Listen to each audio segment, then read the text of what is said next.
Hey YouTubers, Mike Borders with the Mike Borders channel. Thank you for watching. Today we're talking an OBD error code C0040. And in this video, I want to show you the comparison between the actual wheel speed sensor itself compared to the wheel speed sensor connected to the actual wheel bearing hub assembly, because it's the part that you have to replace. Let's go outside and take a look. All right, YouTubers, on the left-hand side is the AutoZone house brand Duralast. That is just the actual speed sensor. On the right is an entire wheel hub bearing that we purchased online. Let's go ahead and open up the actual boxes and show you the differences. At this point, both parts are out of the box. Again, on the left-hand side is the AutoZone Duralast. And again, this is just the actual speed sensor alone, not the entire hub assembly. There's the part number and the electrical connection points, and this little metal ring here is what actually connects itself to the actual hub and bearing. And then what it does is actually wraps itself further down the line of the actual wheel assembly and secures itself properly.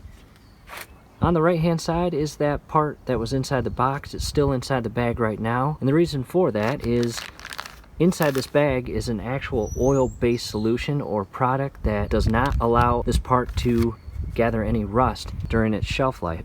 So what I'll do is I'll carefully take this part out of the bag so you can see a better view of it. Alright YouTubers, the part is out of the bag and here is a better view of it.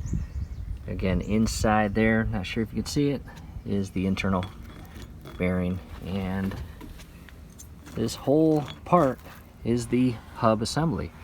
And as you can see, we can start matching the actual pieces. This little plastic piece with the two prongs on the sensor and all the connection points along the actual cable. And here's a black metal plate.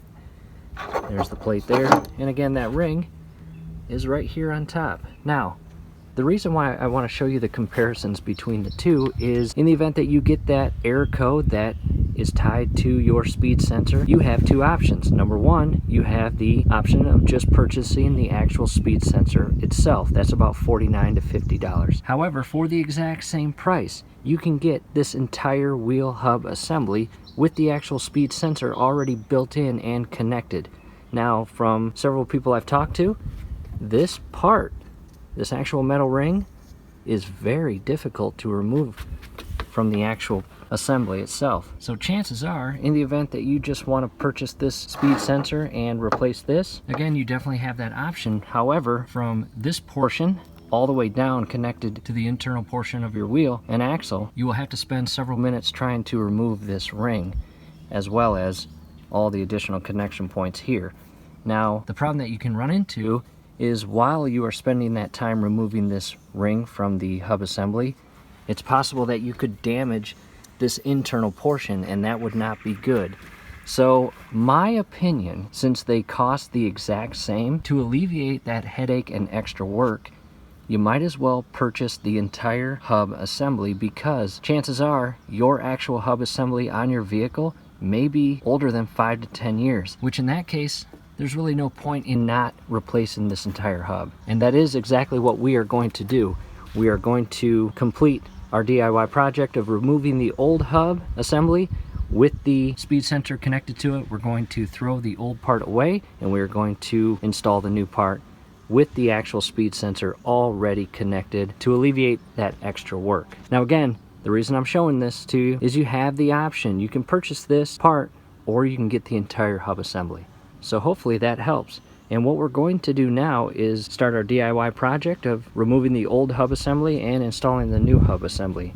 Below this video in the description, you will see a link to that step-by-step video. You may find that very helpful, so we definitely recommend checking that video out. That's it, YouTubers. Hopefully you get a better understanding on which part you want to install on your vehicle. From here, do us a favor. Below the video, you will see that thumbs up icon. Click on that, like the video, subscribe to the channel.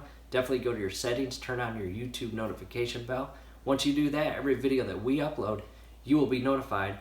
You will be able to stay up to date with us, and that will be awesome. Thanks again for watching.